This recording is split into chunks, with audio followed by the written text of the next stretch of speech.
What's going on, everybody? It's your boy Armand, and we are back with another podcast, uncensored at that. So today is World AIDS Day.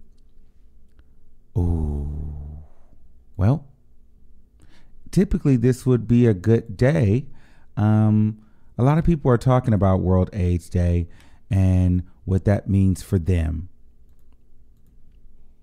And I want to just say, shout out to all the people that have been enduring the fight of HIV and AIDS, because it's been a fight, and it's been a fight that is necessary. And a lot of people go through,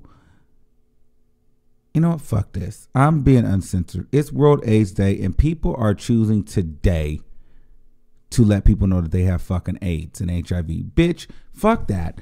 Don't wait till World AIDS Day to fucking tell me that you got fucking HIV and AIDS.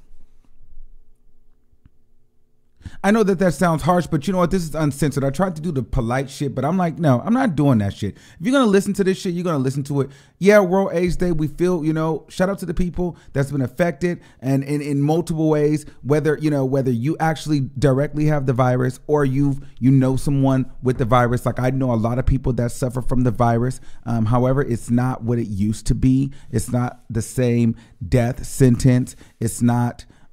it doesn't have that same stigma to it, or at least I like to think it doesn't have that same stigma. A lot of people still perceive it that way, but those are just people that are pretty ignorant, right? But the issue that I'm having is I'm on my Facebook page and I'm seeing a lot of my friends post, and a lot of people that I didn't know had it, and all of a sudden, because it's World AIDS Day, people are telling me that they've, well, not really telling me, but telling me because they're my friend on my damn page, that they've been infected with HIV and AIDS for the last 10 years. And I'm thinking to myself, bitch, it was just less than 10 years ago when you were trying to fuck me. And you had no fucking plan on telling me that you had HIV and AIDS. Good thing I already knew. Good thing I already knew. Yes. But that's besides the point. The issue is people use these moments to, say that they have these different viruses and things like that, which I get it. Maybe it's the idea of, camaraderie and togetherness, and people are, but fuck that shit, motherfucker. If you were gonna put that shit out, you should have put that shit out when you were trying to have sex with a motherfucker. You know what I'm saying? Don't hide the shit until, it's a national day. Then you want to be like, oh, I'm so positive. Protect yourself. HIV is not this. HIV is not that. Motherfucker, yes, it is. It is all of those things. Because if it wasn't that fucking serious, you would have told me that you had HIV. Don't all of a sudden now be telling people that you've been HIV positive for 10 fucking years when you've been trying to fuck these motherfuckers and you ain't let that come out of your mouth one time. I can't stand people that do shit like that. Yeah, this is the Uncensored Podcast. I don't give a fuck. Motherfucker, you let me know immediately. Especially if you're trying to date me. Like the person that I'm talking about literally tried to date me and be in a relationship with me, like tried to court me and, do all these things, would pop up at my house with gifts and want to cook and spend the night. And bitch, all of a sudden, you've been positive for 10 years. When the fuck were you going to say something? Listen, I'm not down with that shit. I'm not down with that shit one bit. Funny story, but a true story. The reason why I don't play that game with that bullshit is because there was an instance when I lived in Houston. There was this man, and some people know this story if you've been following me for a while, but there was this man that I knew. Well, I really didn't know him. I met him through a mutual friend. So I had a roommate at the time. My roommate was talking to his friend, and so we were kind of doing the double dating kind of situation. So what ends up happening is the guy ends up hitting me up on like this hookup app. And I was like, kind of reserved. I was like, you know what? I don't really know if I'm going to hook up with you. Like, I'm not really sure. You know what I mean? Because at that time, I was just kind of like, I was a little leery. I was like, you know, sometimes I could sense the HIV and shit on people. Like I could just tell like, okay, you might have something or you might not. Like I felt like my fucking spirit would tell me, nope, stay away from that motherfucker. Like you're going to have some problems. Like, you know what I'm saying? Like I felt like my discernment would literally come and be like, bitch, hi-ya, no ma'am, don't do it. Stand the fuck down. You know what I'm saying? Like it's some bullshit coming your way and you got to make it through, bitch. You're only 21 years old. Don't fuck it up. Don't fuck it up here. So I'm like, all right, I'm not going to meet up with a man.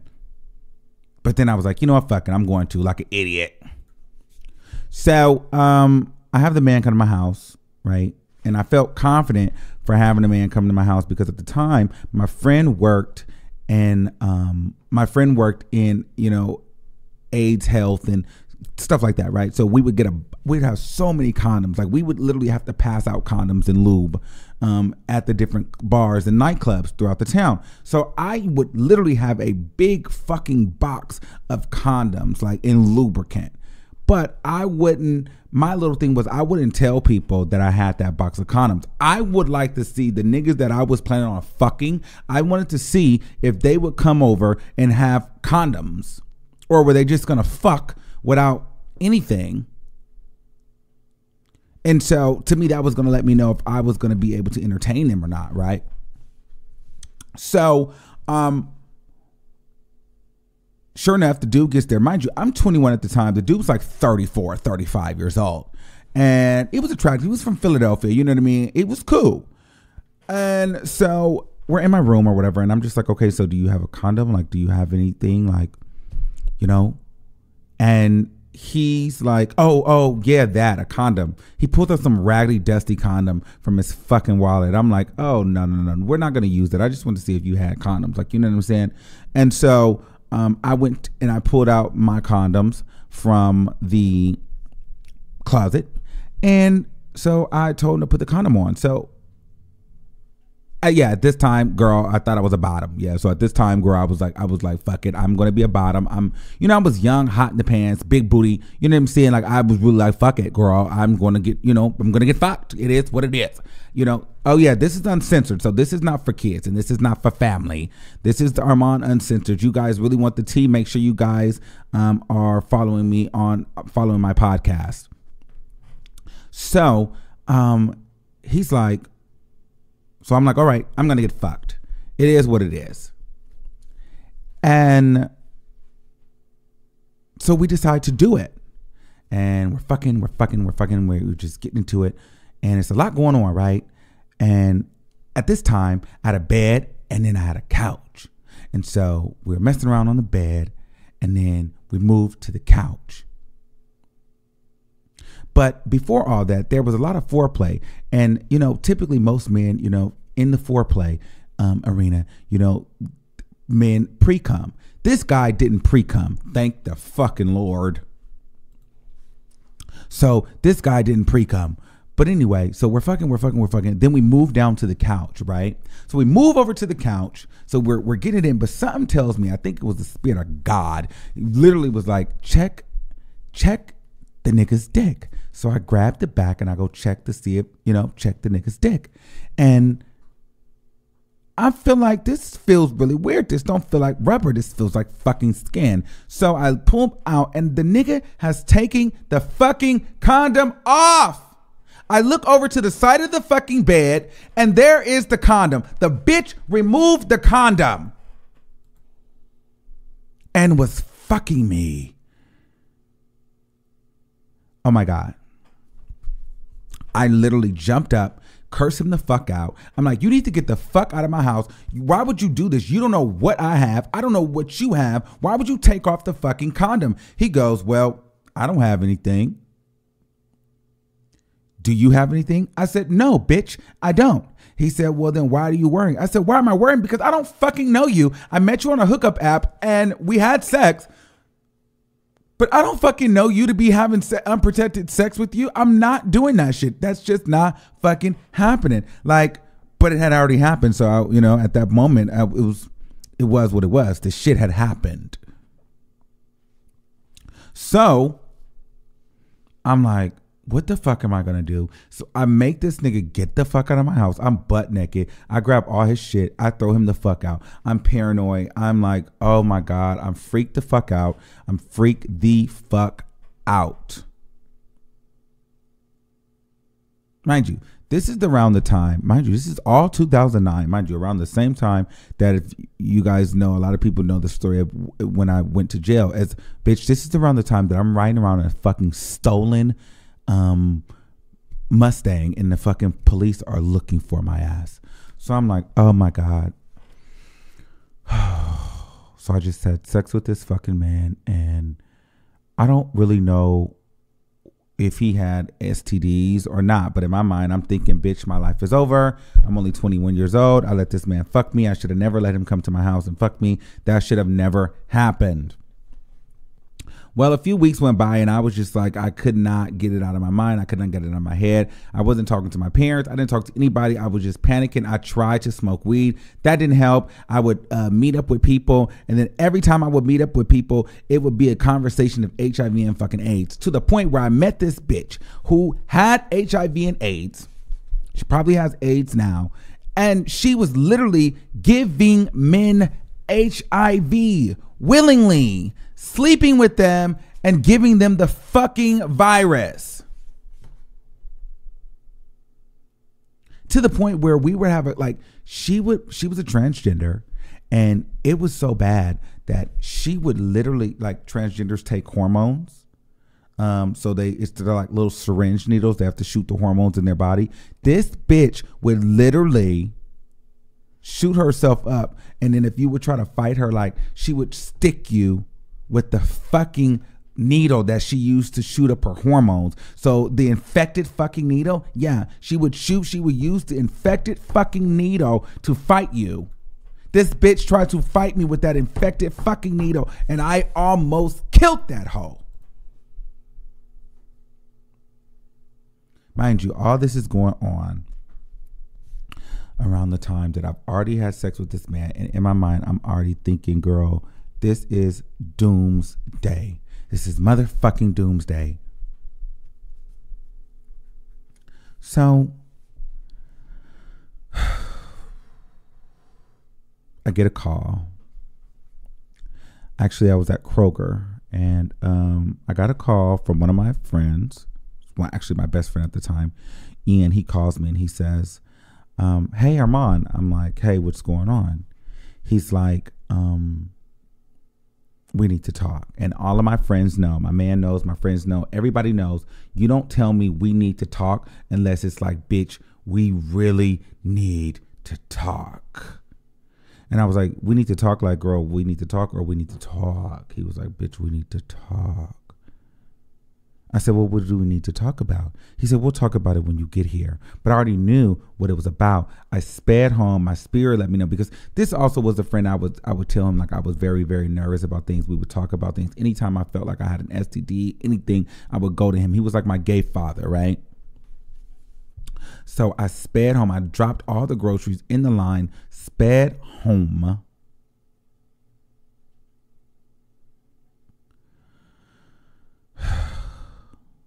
And pulled into the driveway, or pulled into the parking lot, and he's like, girl, so what's the tea? I'm like, girl, you tell me, what's the tea? He's like, girl, it's a lot of tea. I said, girl, well, what is the tea? Like, spit it out, girl. He was like, well, shy,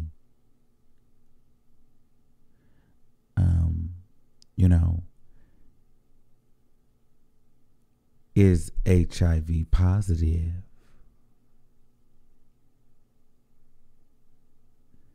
And I said, what? She was like, yeah, he's HIV positive, girl. And I'm like, girl, she didn't tell me.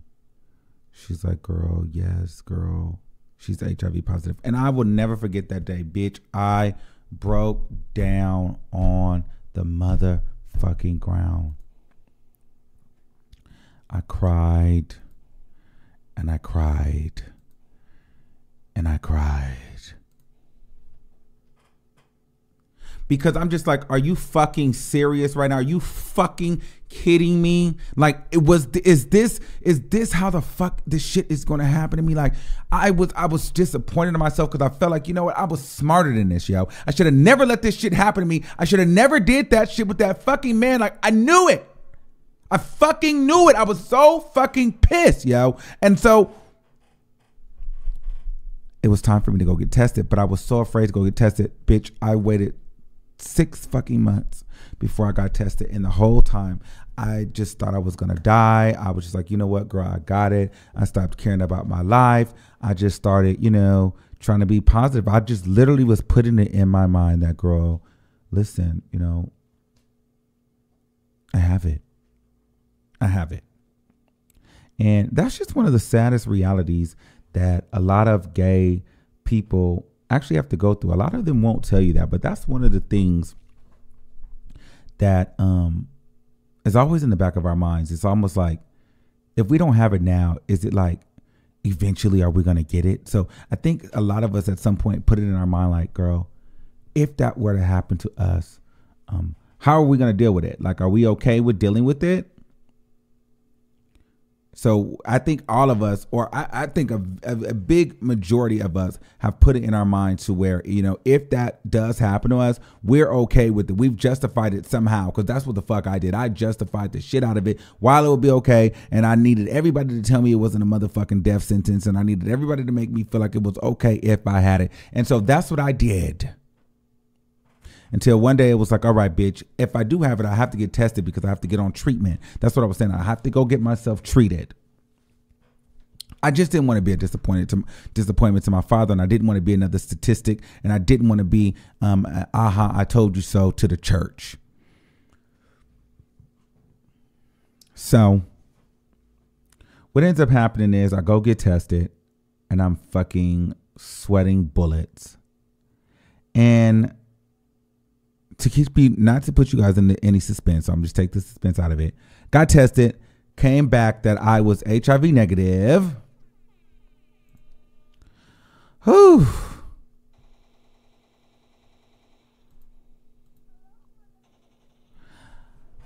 I can't tell you how motherfucking happy I was for that shit.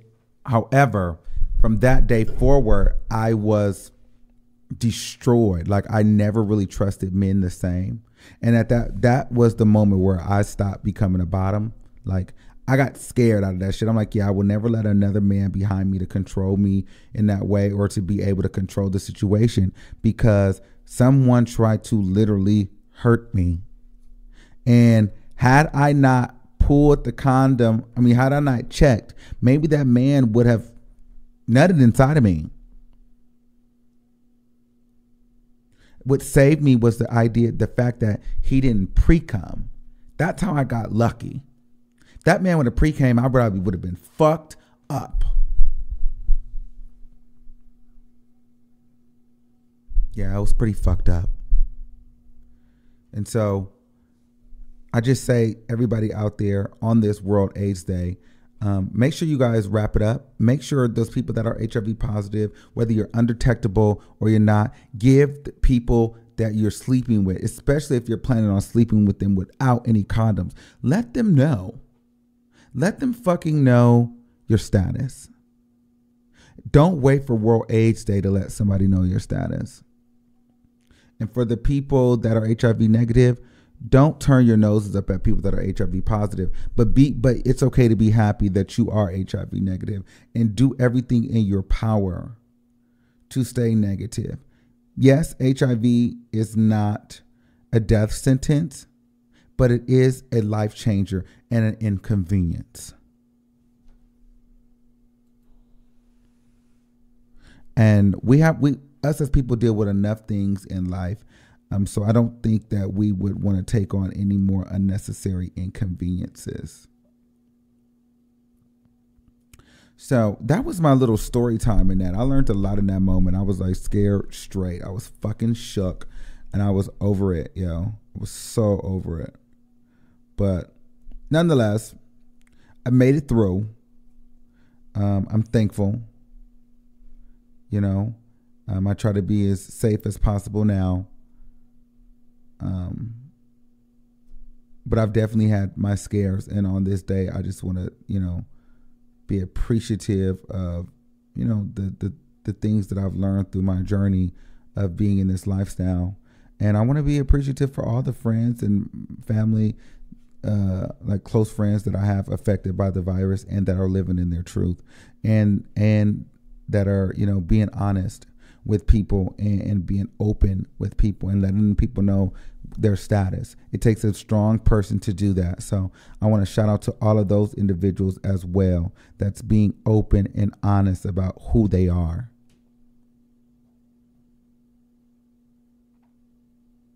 All right, y'all. So make sure you guys like, share, and subscribe if you're on YouTube. And I'm not sure how this podcast thing quite works yet. I'm working out the kinks of it, but make sure you guys follow us. I'm on Podbean, iTunes, Spotify, all of your podcast listening services. So thanks for listening. And until next time, I'll see you soon. Peace out.